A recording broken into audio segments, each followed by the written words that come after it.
Hello everyone and welcome back to Desti Tunes. It's Destiny here. So today is episode 1 of Desti Talks, Desti Chats, Desti Yaps. I don't remember what I'm going to end up naming it. Desti Tune Yaps, maybe something like that, where I just sit with you guys and we kind of just talk about the things as they happen pertaining to the animation world, to the media world, whatever it may be.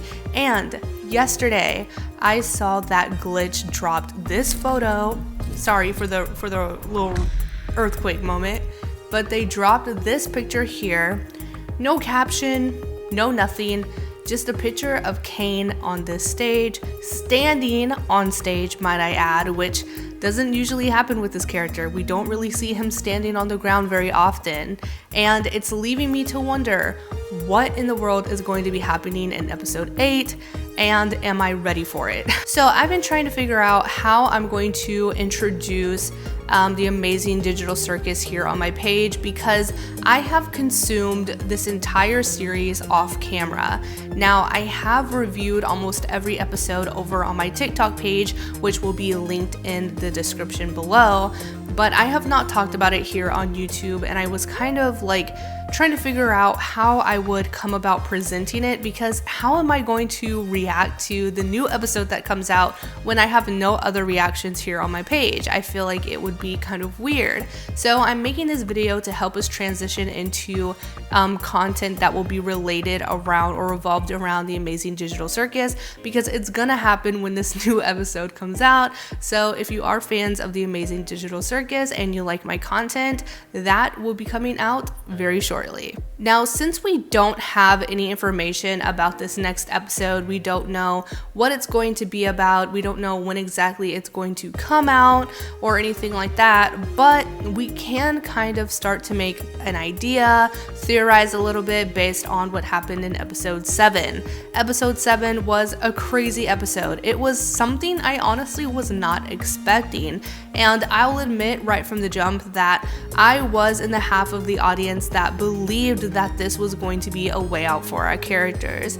I was a little skeptical in the sense of that I felt like there was so much more to this series that could be explored, and if our characters made it out this early, what would happen to the rest of the show? What would the rest of the show be about? Would it be about the characters' life in the real world? How would that turn out, seeing as we're so used to these characters that we see here alive in the circus, having to completely create new character designs, new stories, new lives for these characters on the outside is something that I would like to see eventually, but it wasn't anything I was planning on seeing so early in the series. So let's talk a little bit about episode 7. So episode 7 is titled Beach Episode. Every show, whether it's live action, animated, and anime, has like their infamous beach episode. It's just like that relaxing day happening, whether it's before or after like an intense battle or intense moment in the series. Just like that little time where our characters can relax and, take it easy. Now, in the beginning of this episode, not a lot is really happening on our beach because it's really like a lake. Until we see Jax kind of storm off as usual. It seems to be something that's happening a lot in the past few episodes, which is like totally understandable, and we'll go more into Jax in a second. But we also see our character, who will soon be named Abel, kind of lurking around in the rocks. And I feel like the lurking around in the episode prior to this episode 6, would definitely set the tone for the next 2 episodes, and almost giving us that very like ominous feeling that something big or something bad, or a combination of both, is going to be happening in this series very soon. Now, we also have to talk about a big factor in these episodes lately, and that is Jax. Now, I have been doing a like an important job, or why am I struggling to figure that word out? A good job at keeping myself away from too many theories, because I honestly do not want the series to get spoiled for me. I am usually the kind of person who tries to find theories, explanations, like just deep dives into everything that I can possibly find, because one, it's hard for me to retain information, so I feel like constantly refreshing my brain is the easiest way for me to enjoy something. But also I just I just want to know everything, you know? I feel like there's so much that just like the normal person's eye misses, and there's just people out there that have that keen eye for detail that it's like, whoa, how did you even know that? And the Amazing Digital Circus is one of those series that I have not watched a deep dive for, or any sort of theory video or anything like that, because I honestly do not want to get spoiled. Sometimes these theorists are like so good at what they do, to the point that it's just like, whoa, you literally like theorized the entire series and now we're just watching a giant spoiler. Like, I just watched a giant spoiler. But I want to say, and I'm going to say, this is my opinion of course, that Jax has to be one of the most important characters in this series because, in my opinion, he is the realest character in this series. And what I mean by that is no other character in this series so far is just displaying the proper response to being in this situation quite like Jax is. And from the beginning, I will admit, I was not a fan of Jax. I actually hated his character. I honestly thought about dropping the series a couple of times because I found his character to be too insufferable. I thought that they were just making him the way he was to be funny, and I hate those kind of characters. But after watching the series, obviously it's very understandable to why Jax is the way that he is. And they did such a good job at writing his character and helping people understand the way that he is. And by no means is he overreacting or being a jerk. If anything, he is having the most realistic just actions, feelings, reactions to everything that's happening in this entire universe, this circus, this situation.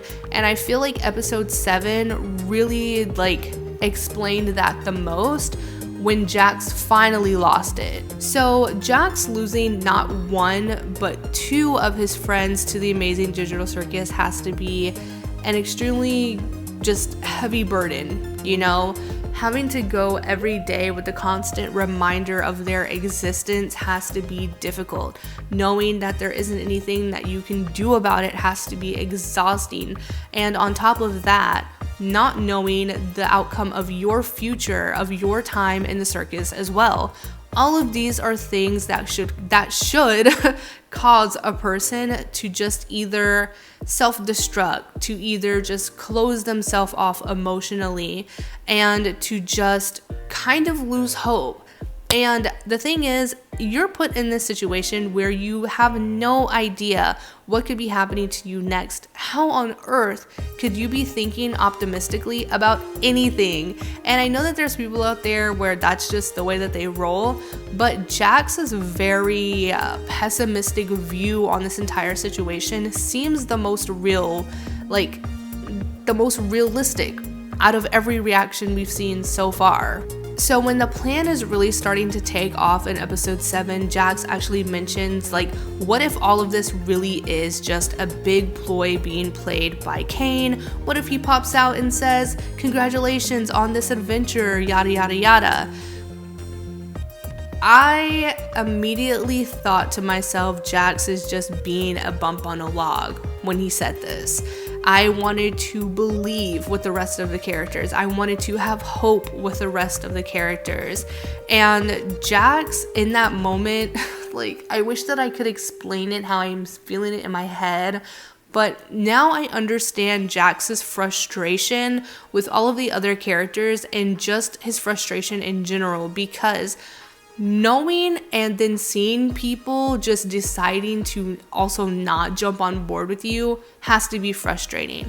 Knowing that you're right in the end has to be even more frustrating, because it just solidifies the fact that you know you're not getting out of this. Because Jax has already came to the conclusion that leaving the circus isn't going to be some easy feat. It isn't going to be something that just happens out of the blue.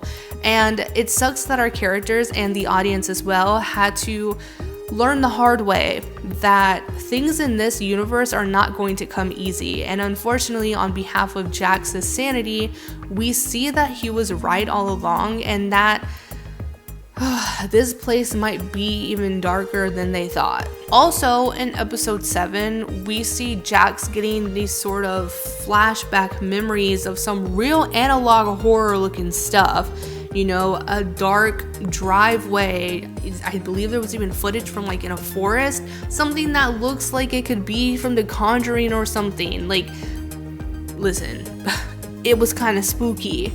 How were these images just popping up in his head? Were they being used to just alter his state of mind so that he makes a certain decision meant to persuade him?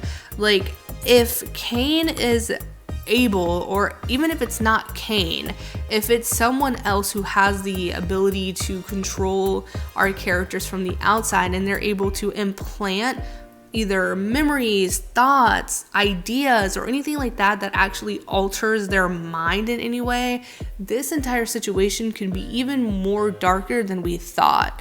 And I'm really hoping for our characters that this isn't the case, because if they're able to create false memories, they could potentially make our characters like turn on each other. They can make them question things that just never even happened. It can be a way for our characters to lose hope, get them to turn into characters that we don't want to see, whether that be them turning evil or them just losing hope. It could go really, really bad, really, really fast. And I'm hoping that it doesn't happen for the sake of our characters, but it would be interesting to explore that route if they did want to go in that direction. All in all, this episode was a giant mystery.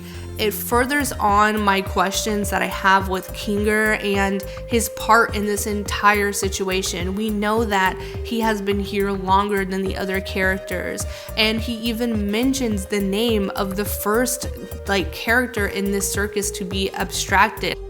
Scratch, the first abstraction. And Kane himself even messes up his wording and says the light choice besides right choice, I think, something mentioning light, and I'm guessing that goes hand in hand with Kinger and his ability to only be able to remember things in the dark, and the light kind of making him lose his mind a little bit. Like, what is it with King and Kane? What is it that King knows? Kinger know? There's so much mystery there, and I'm so excited to unpack Kinger, because so far Gangle is my favorite character, but King is my second favorite, because I know King is not going to disappoint me. Once this man's thinker is on track, I feel like we are going to be set up for the most amazing episode when this man finally drops some major lore on us, and I'm so ready. Another thing I'm really hoping happens in the next episode is the characters questioning Kinger more. And I don't mean questioning himself, I mean questioning his role in all of this. Because in the episode, I forgot what it's called or which number it is, where Pomni and Kinger are basically in hell, and he opens up about having a wife and her being abstracted and things like this. He obviously knows things, and the other characters didn't even know this. So it's whoa, is anyone questioning Kinger? How long has he actually been here? Has anyone picked up on anything that might be useful information that you didn't think of before, but now knowing what we know, it might be helpful? I'm really hoping that these things get talked about more, and that our characters start to get more curious.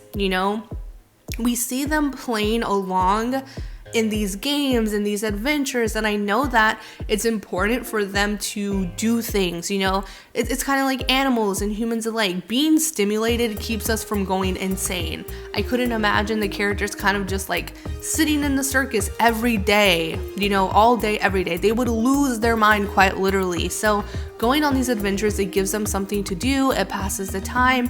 It makes them seem useful. It makes them feel whatever. But instead of seeing them comply with these games and just do what Kane wants them to do, I would really love to see our characters band together more. I want to see them rebel more. I want to see them question, be curious, to make moves to really like get to the answer of all of this. And I know that we're still very early in this series, you know, that they're not going to figure everything out, but I'm really hoping that episode 7 was our turning point. So now this leaves me with the question of what is going to happen in episode 8. What do I think is going to happen in episode 8? Oof. Episode 7 was so good, and the way that they ended episode 7, I feel like it's going to leave a lot of questions for our characters because it left a lot of questions for the viewers. And I'm really hoping that, as I mentioned before, it leads to our characters wanting to know more about what is going on here instead of just going into this circus, complying with what Kane wants them to do, throw their fits, yada yada yada, but then at the end of the day, just being another performer in Kane's circus. No, I want to see these characters start planning things together. I'm really hoping that episode 8 will be the moment that they all kind of get together and that they talk about this. I'm really hoping that this leads to either our characters kind of like going to Jax, trying to get some sort of answers out of him about how he's feeling, about just acknowledging the fact that yeah, what was happening to Jax in the last episode could mean that he's really, really close to abstracting, and I hope our characters can figure something out to like help him out in all of this, because they're not gonna get rid of Jax. They're not. I feel like he is a fan favorite, but at the same time, we gotta get to the bottom of this. And by doing that, I hope that it leads to more answers about abstraction, of what it is, how can we counteract abstraction, and is there a way to turn someone back to normal? Like, all of these things could be explored through this. We could see the process of someone going through abstraction if it does end up happening with Jax. Like, what is happening in the moments leading up to this? Like, maybe we'll get some more answers from Kinger. Maybe it'll end with our characters or lead to our characters Maybe it'll lead to our characters just wanting more answers, just deciding that they're not going to play these games anymore. Like, I have no idea what could be happening in this next episode, but I know I will be extremely frustrated if they decide to just go completely off base with what happened in episode 7. Like, if we go from what happened in episode 7 to going to episode 8 and literally it's just our characters going on another adventure, but they're kind of mad, you know? Like, no, I feel like that was the perfect moment in setting up a new tone, a whole new tone to carry out at least this first season. You know, if episode 8 will be our season finale, I hope that it does continue with the same energy that episode 7 gave, and just our characters either wanting to leave this place, they're angry now, you know, we want answers, Jax might abstract, but we find a way to get him back. Like, all of these things would be really, really cool for a new episode. I'm just hoping that they use this opportunity that they've created with episode 7 and don't end up going backwards. But of course, at the end of the day, who knows the direction that they will go in? All I know is this series has been unexpectedly amazing. I went into this series blindly. I had no idea what I was in for. Honestly, at the beginning, I didn't even know that it was an adult animated series. I thought that it was just like another kid thing, you know, blah, blah, blah. And when I found out that it was going to be, you know, targeted towards adults, I was really scared. I thought that it might end up being like other adult animated series that I've watched before that are just kind of like just unbearable in the sense of like trying to be as provocative as possible. But this series surprised me and I really, really enjoy it. I love the characters. I love the story so far. There has been really great story progression, the writing, the jokes, like everything has been just really, really good. I'm excited to keep going with this series and see where we go. These characters, I'm worried about them. You know, I don't know what will happen. I'm really hoping we don't end up losing anyone from our original crew, but I'm always okay with new people joining in. I would have loved to have like another member. Give me Gummy Goo. I would be so cool with Gummy Goo like joining the crew, but I'm scared for Jax and abstracting. I'm worried about him being worried about life on the outside. What is waiting for him out there? Rather, what's not waiting for him out there? You know, will our characters continue to be friends if they make it out of this circus? You know, that moment, before we go, I have to just say, that moment with our characters holding hands, walking to, you know, this button together, y'all, did it not give you Toy Story 3 vibes? I was just telling my boyfriend this, like, I remember seeing Toy Story 3 in the movie theaters and I almost cried at that scene. Seeing our characters walk up, I don't know if that was like a reference to Toy Story 3 or what, but like, it was so sad. Like, we've been in this circus together, y'all. Like, we've been through this together and we're finally going to make it out. The characters just talking about, like, you know, what we're gonna get out of here, thanking each other for helping them get through this hard time, just to find out it was a joke. Yeah, Kane can get it, bro. Like, and I don't mean in a good way, I mean in a bad way, because of what? But let me know, guys, in the comments, what do you think is going to happen in this next episode? Are you excited? Cheers on Gltch for like being really secretive about this and not releasing too much like little hints or little insiders, because sometimes they do like little trailers for the episodes, and I'm really thankful, there we go, that they didn't do it with this one, because I feel like this is going to be a big episode and I don't want to know anything about it before it happens. All we see is Kane on that stage. It's kind of ominous in a way. He's standing there. I feel like he's gonna do like a bow. Is the show over? Is the performance over? Like, I just want to know what everyone thinks, because we have so little time before this next episode and we just gotta talk about it. Like, I just had to talk about it before the episode came out, and I'm so excited to react to the next episode. So be on the lookout for that one whenever it comes out, and boy, are we gonna have a discussion about that. But thank you guys so much for watching this video and just listening to me yap. It was nice just sitting here talking to you guys. Make sure you like this video if you liked it. Comment down below all the things that I asked you if you want to answer. You don't have to. Subscribe to the channel and turn on notifications so you never miss a video in the future. With all that being said, I'll see you guys in the next one. Bye.